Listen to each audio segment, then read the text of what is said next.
Kanali e po.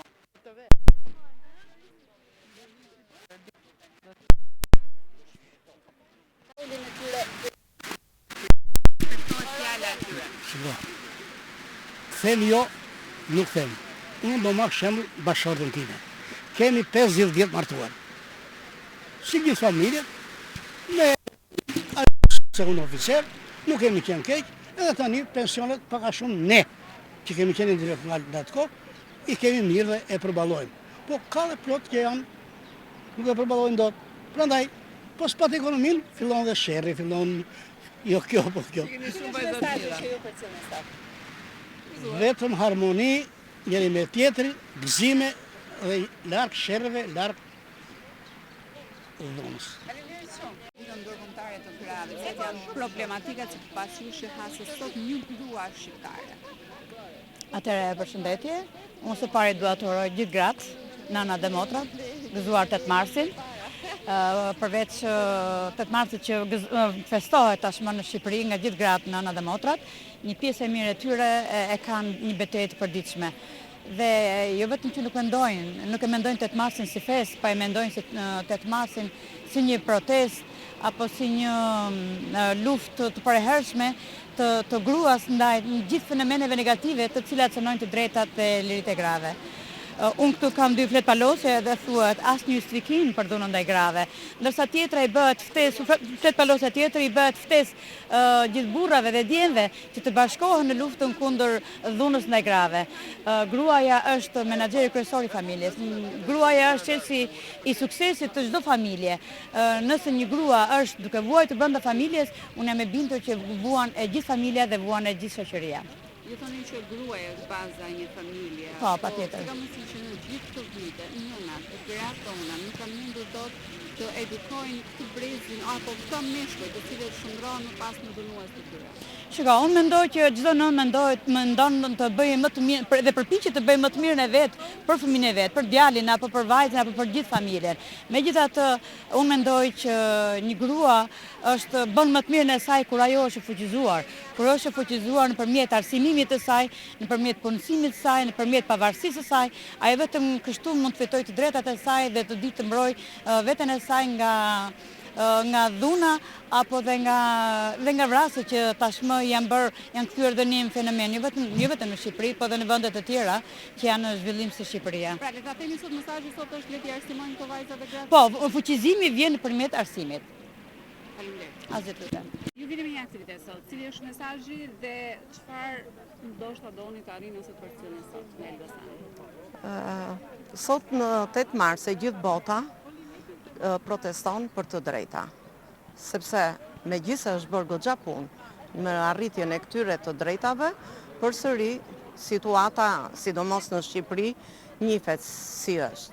Ndoshta në vendimarrje janë arritur disa rezultate, por në fusha të tjera dhe konkretisht në lidhje me dhunën që ushtrohet ndaj grave, situata në Shqipëri është shumë alarmante. Sipas të dhënave të OKB-s, në Shqipëri, në çdo 3 gra, 2 përjetojnë eksperjenca dhune psikologjike, fizike apo seksuale. Pra është një situatë tej maset e rënduar. Prandaj unë mendoj që siç bëjnë dhe gratë në gjithë botën, edhe ne për 8 mars duhet të ngrihemi për të kërkuar më shumë të drejta në të gjithë sferat e jetës. Dikur në kohën e monizmit, 8 marsi që shpall festë zyrtare, ishte sepse gratë si mas asaj kohë i kishin arritur të gjitha të drejtat, por sot në demokraci ne duhet të ngrihemi për të drejta. Mua më vjen mirë që një pjesë e grave sot dalin dhe me kolektivat e tyre të punës, festojnë, le ta quajmë në një farë mënyre.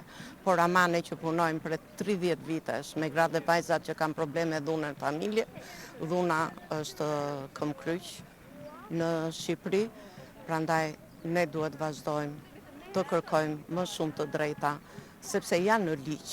Ju faleminderit juve për intervistë. Sa është ulur dhuna në këmbkryq? Jo, nuk është ulur dhuna. Dhuna nga dita në ditë rritet. Dhe unë them që një tregues është dhe një tregues shumë pozitiv i rritjes së kësaj dhune, sepse gratë në qarkun e Elbasanit dhe kudo në Shqipëri nuk janë ato gratë më e vitit 1991 që nuk njihnin asnjë të drejtë. Tani me takimet pafund që ne bëjmë në komunitet, i ndërgjegjsojmë gratë për një legjislacion shumë të mirë që shteti shqiptar ka përgatitur, sepse siç mund ta dini, shteti shqiptar është shteti i parë në Europë që ka njohur dhe ka ratifikuar Konventën e Stambollit apo Konventa e Këshillit të Europës vetëm për dhunën. Dhe që nga momenti që ka ratifikuar këtë konvent, është e detyruar që i gjithë legjislacioni të bëhet në përputhje me këtë konvent.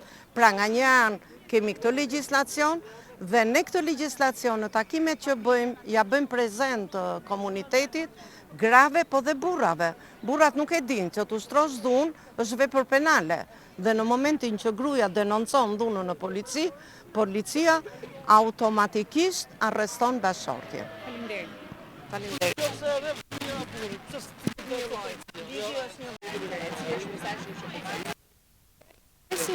Kupton që barazia nuk është një dhurat, por është një drejtë. Do mesazhin tim fakt do doja ta lidhja me rolin e vajzave në shoqëri, duke qenë se deri më sot rëndësia më e madhe është dhënë rolit të djalit në familje, duke qenë se dhe ne jemi një familje patriarkiste do thoja.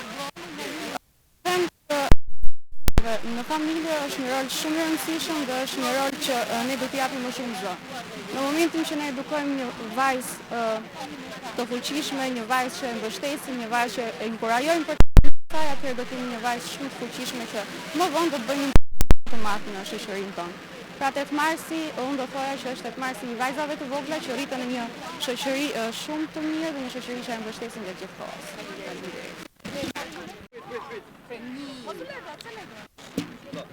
Kur të drejtat e vajzave dhe grave plotësohen, lullëzojnë.